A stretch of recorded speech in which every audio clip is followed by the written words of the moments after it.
Paddington at the Palace by Michael Bond. One morning, Paddington and Mr. Gruber set out to see the changing of the guard at Buckingham Palace. Mr. Gruber took his camera, Paddington took a flag on a stick in case he saw the Queen, and they both sat on the front seat of the bus so that they could see all the places of interest on the way. The bus took them most of the way, and then they had to walk through St. James Park. It was a lovely sunny morning, and there were flowers everywhere.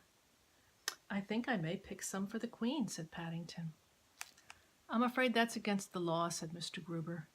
"This is what is known as a royal park, and all the flowers belong to the Queen anyway. Besides, it would spoil it for others. If you like, I'll take a picture for your scrapbook instead." "Fancy having a front garden as big as this," said Paddington. "I wonder if she has to mow the lawn." Mr. Gruber laughed, and then, as they drew near to some large gates, he pointed towards the roof of a building behind them. "We're in luck's way, Mr. Brown," he said. "There's a flag flying. That means the Queen is at home." Paddington stared through the railings and waved his own flag several times in case the Queen was watching. "I think I saw someone at one of the windows, Mr. Gruber," he called excitedly. "Do you think it was the Queen?"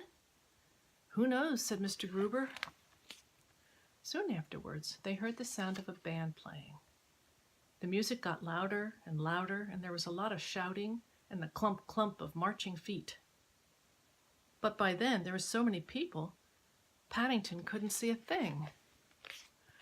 Mr. Gruber wondered whether he ought to suggest holding Paddington up to sea, but in the end, he bought him a periscope instead. "If you look through the bottom end," he explained, "you can see over the top of people's heads." Paddington tried it out, but all he could see were other people's faces, and he didn't think much of some of those. In the end, he tried crawling through the legs of the crowd, but by the time he got to the other side, the band had passed by. "Look," said a small boy, pointing at Paddington. "One of the soldiers has dropped his hat." "It's what they call a busby, dear," said his mother. Paddington jumped to his feet. "I'm not a busby," he cried. "I'm a bear." Gradually, the crowd melted away, until there were only a few people left. "Oh dear," said Mr. Gruber, "it's all over.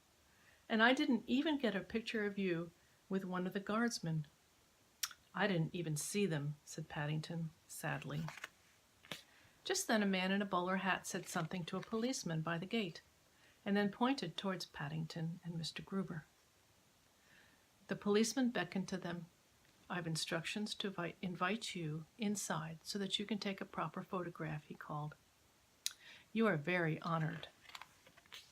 Paddington felt most important as he and Mr. Gruber followed the policeman across the palace parade ground, and the guard came to attention.